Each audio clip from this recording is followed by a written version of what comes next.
안녕하십니까. 라둘라스 김옥선 둘라입니다.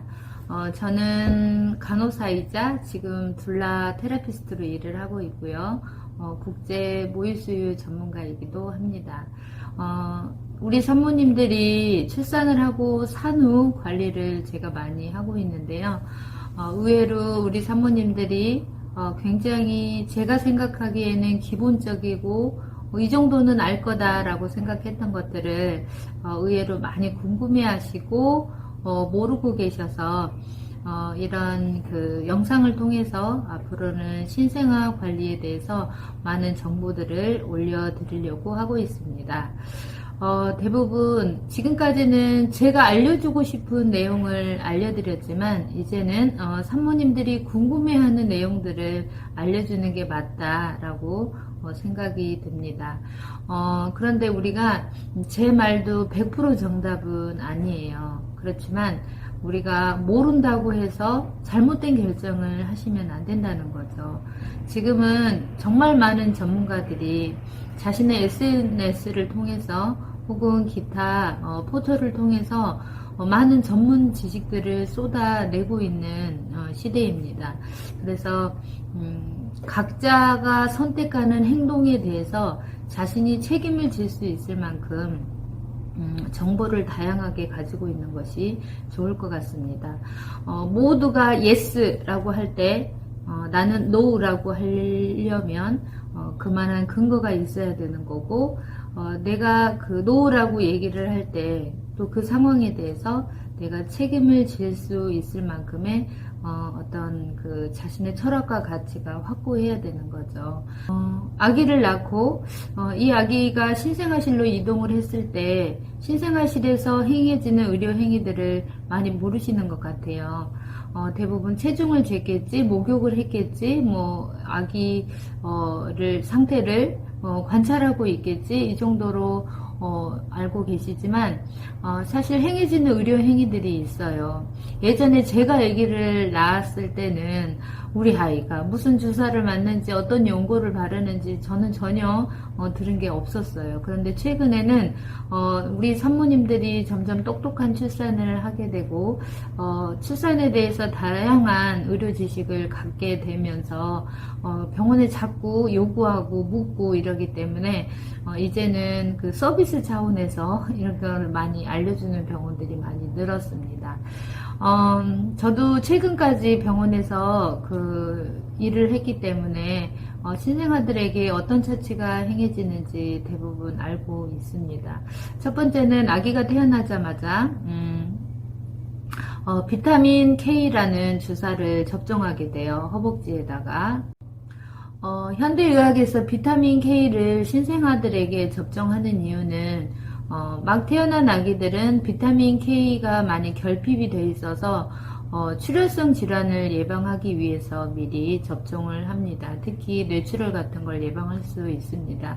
그러나 많은 나라에서 비타민 K를 접종하지만 모든 나라가 접종하는 것은 아닙니다. 그래서 모두가 yes 할 때 나는 no라고 대답을 하기 위해서는 나는 그 분야에 대해서 철저하게 많이 전문가들에게 알아보셔야 됩니다.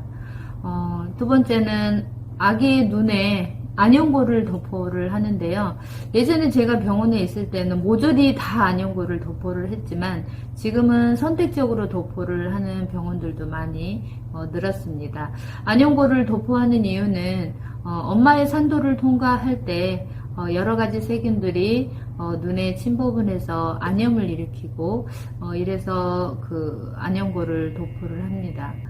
건강보험심사평가위원회에서도 몇 년 전부터는 모조리 다 인정을 해주는 건 아니고 이거 다 할 필요가 있냐, 문제가 있는 아이들한테 해라. 그래서 선택적으로 안연고를 발랐을 때 수가 인정을 해주는 걸로 알고 있습니다. 세 번째로는 B형 간염 예방 접종을 누구나 하게 되는데요. B형 간염은 1차, 2차, 3차 접종까지 하게 되죠. B형 간염은 거의 대부분 신생아들, 특히 우리나라 같은 경우는 비형 간염 보균율이 굉장히 높은 나라이기 때문에 접종을 다 하게 되는데, 특히나 엄마가 비형 간염 보균자일 때는 아기가 면역 글로불린이라는 주사를 추가로 하나 더 접종하게 돼요. 그래서 이런 아이들은 B형 간염을 접종을 2개를 하죠. 모두 보건소 신고 사항입니다. 또 이제는 이제 검사를 하는데 ABO, RH 혈액형 검사를 합니다. 예전에는 거의 일괄적으로 혈액형 검사를 다 했는데 요즘은 원하는 분들한테만 하는 병원이 많이 늘고 있어요. 혈액형 검사는 아이 발 뒤꿈치에서 피를 뽑아서 하는 검사예요. 그래서 태어나는 아이한테 피를 보게 하고 싶지 않다 라고 생각하는 사람들은 태운 후에 나중에 무슨 일이 있을 때 하기도 하고, 이때 아니면 언제 하나 하고 ABRH 검사, 혈액형 검사를 또 하기도 합니다. 또 황달 검사를 하는데 이것도 마찬가지로 발 뒤꿈치에서 피를 조금 뽑아서 하는 검사인데, 태어나는 모든 아이들이 황달이 있는 거는 아니에요. 그런데 막 태어나자마자 뭐 생후 첫날부터 얼굴 색깔이 황달은 얼굴부터 목, 가슴, 배 이렇게 내려오는데, 태어나는 첫날부터 황달이 심하게 오는 아이들은 좀 문제가 있죠. 이런 아이들 위주로 황달 검사를 하게 되고, 황달 검사는 보통 하게 되면 보호자들한테 다 미리 얘기를 하죠.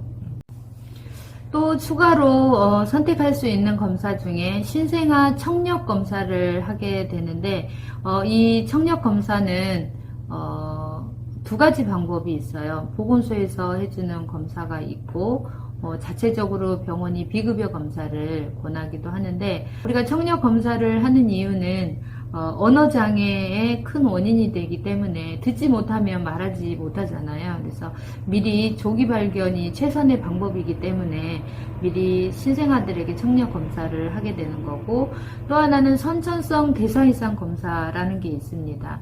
예전에는 선천성 대사이상 6종 검사를 대부분 무료로 했는데, 지금은 40에서 60종까지 확대해서 비급여 검사로 많이 진행을 하고 있습니다. 이 선천성 대사이상 검사를 하는 이유는 조기 발견하면 증상 발현을 최대한 줄일 수도 있고, 여러 가지 병들을 미리 대비할 수 있다는 점에서 중요한 검사라고 병원은 보고 있습니다. 이 검사는 결과가 빨리 나오지는 않아요. 검사하고 15일 정도 검사 시간이 소요됩니다. 또 G스캐닝 그 유전체 검사도 있어요. 아기가 막 태어나면 탯줄에서 피를 일정량 채취를 해가지고 이걸로 수많은 유전자 검사를 하게 됩니다. 또 요즘은 눈 종합 검사도 나왔어요. 아주 머리 끝부터 발끝까지 검사가 엄청 많아서 돈도 이 검사를 다 하려면 한 30에서 60만원 이 정도 비용이 소요됩니다. 근데 우리 초보 엄마들 또 초보 아빠들은 이 검사에 대해서 정확하게 인지하지 못하고, 여기 태어나면 이런 검사가 있어요, 요 비급여에 체크해 주세요 그러면 대부분 다들 체크를 하는데, 산전에 신생아에게 행해지는 의료행위나 신생아에게 행해지는 검사들이 어떤 것이 있는지 사전이 충분히 알고 체크를 하고 검사를 하면 되겠습니다. 사실 모든 검사를 다 해야 될 필요는 없어요. 모든 질병마다 가족력이 있기도 하고 없기도 하고 다르잖아요. 그래서 요즘 인터넷에 보면 G스캐닝 검사, 뭐 선천성 대사이상 검사 이렇게 치면 정말 그 어떤 의학서적처럼 굉장히 잘 포스팅해 놓은 그 전문가들이 되게 많이 있습니다. 제가 이 영상에서 일일이 설명하지 못하지만 이런 것을 충분히 이게 어떤 검사다라는 걸 알게 되면 이걸 해야 될지 말아야 될지 좀 더 선명하게 선택할 수 있습니다. 그래서 불필요한 비용들이 지출되는 거를 사실 막아야죠. 여러분들이 자신에 대한 출산과 신생아에게 검사되어지고 있는 이런 것들을 좀 더 정확하게 안다면 무엇을 해야 되고 무엇을 하지 말아야 될지, 그리고 왜 어떤 사람이 적극적으로 검사를 권하는지, 또 어떤 사람은 굳이 안 해도 된다고 하는지 이런 배경도 저는 꼭 알아봐야 될 것 같습니다. 그래야 내가 좀 더 똑똑한 선택을 할 수 있을 것 같습니다.